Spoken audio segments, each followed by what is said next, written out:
Hello everybody, welcome back to the Marauders Guild and this Battlefront 2 video, which will serve as my wish list for the SCARIF update in Star Wars Battlefront 2. That's right, SCARIF is the next major thing coming to the game, as we all know, during this Age of Rebellion update time period that we are in the current game. And it's no secret, SCARIF is going to be a huge thing for a lot of players in this game. It was a fan favorite map from the first Battlefront, I can say that myself, and I was so excited to finally see it make its way into Battlefront 2, especially considering all that's been done with the game over the past year or two.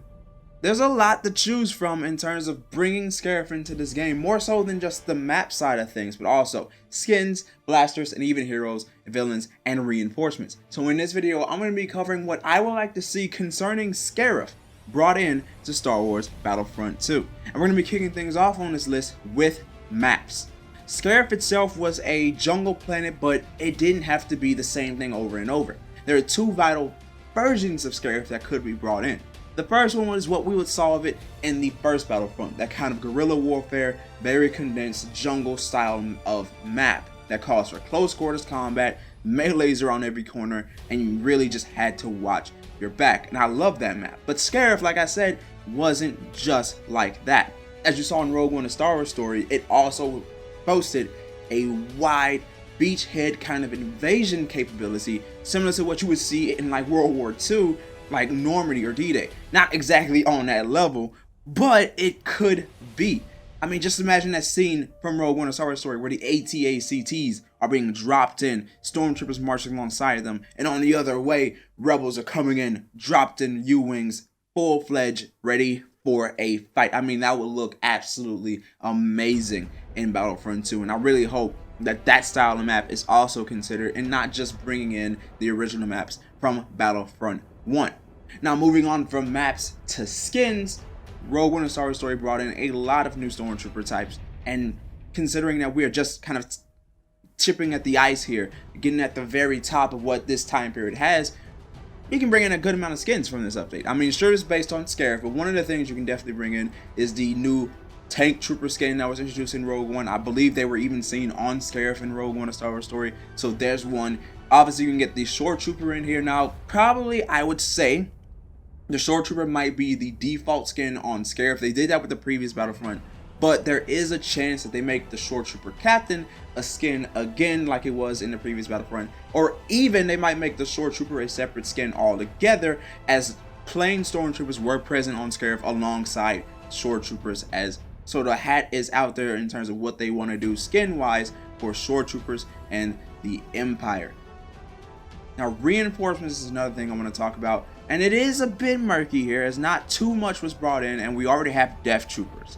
And again, not too much was brought in the movie in terms of the Rebellion.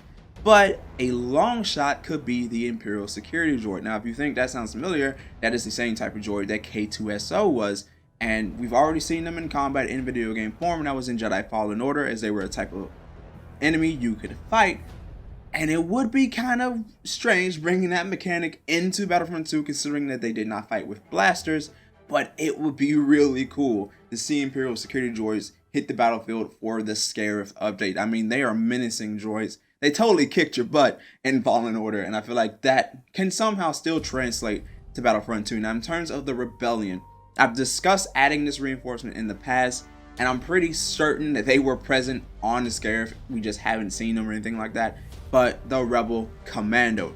Now, if that sounds familiar, like I said, I discussed it in a previous video where I covered things I would like to see brought in from The Mandalorian.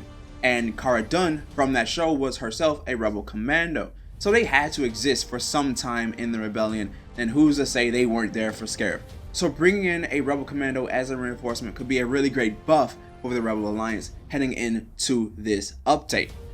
Now, blasters is another thing. A few months ago, I wouldn't probably even consider saying, hey, let's add this blaster, that blaster. But they really shocked everyone when they finally added 4 new blasters to Battlefront in the first edition of the Age of Rebellion update. So I'm gonna hope that with SCARIF, some more blasters will be coming, and these will be my choices. For the assault class, I want to bring in the A180.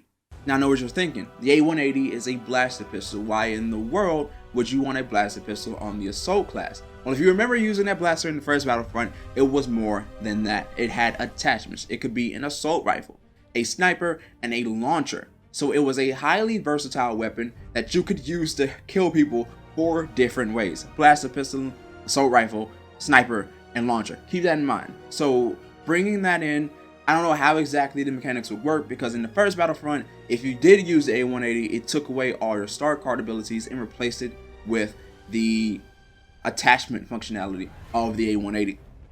They could possibly do the same thing, as star cards weren't necessarily abilities like they were in the first Battlefront. They're more so buffs and traits to your character, so they probably still could work that mechanic in there somehow without taking away your star cards. So there is my choice for the assault class. For the heavy class, I would like to see the bow rifle brought in. Now, the bow rifle was brought in not necessarily as part of the Rogue One update in the first Battlefront, as much as it was just a gift to the Battlefront community. All you had to do to get in the first Battlefront, I remember, was get killed by it. So as long as you got killed by a bow rifle, you got it. And I think, hey, bringing that in Battlefront 2 would be great. If you remember the bow rifle, that's the weapon that in Star Wars Rebels, Zeb used a lot, and even Agent Callus during his time with the Empire. Love to see it brought in. Only thing I would say nerf would be that melee functionality, because it could one-tap somebody, because it was a shock prawn basically that electrocuted you and ended you very quickly, rather quickly I would even say. So that's my choice for the heavy class. For the officer, I would say bring in the DT-29. Now, that was the blaster rifle blaster pistol rather, that Director Krennic used, but it was also available to normal troops. This was kind of the first revolver we've seen in Star Wars, and I think it was really great. It was fun to use in Battlefront 1, could be the exact same way here in Battlefront 2, and the last blaster pistol. Now, I know this might not be considered a sniper, but the reason I'm putting it in here, because in the previous Battlefront, it was considered a targeting rifle, which is pretty much on the same level, and that is the Relevi V10. I think I'm saying the name right. I might have construed it there. I'm not writing this down. I'm going off the cuff here. But the Relevi V10 could be for the specialist class. That sniper, it's not necessarily a sniper, like I said, it's more so a targeting rifle, but could still be used with the same functionality.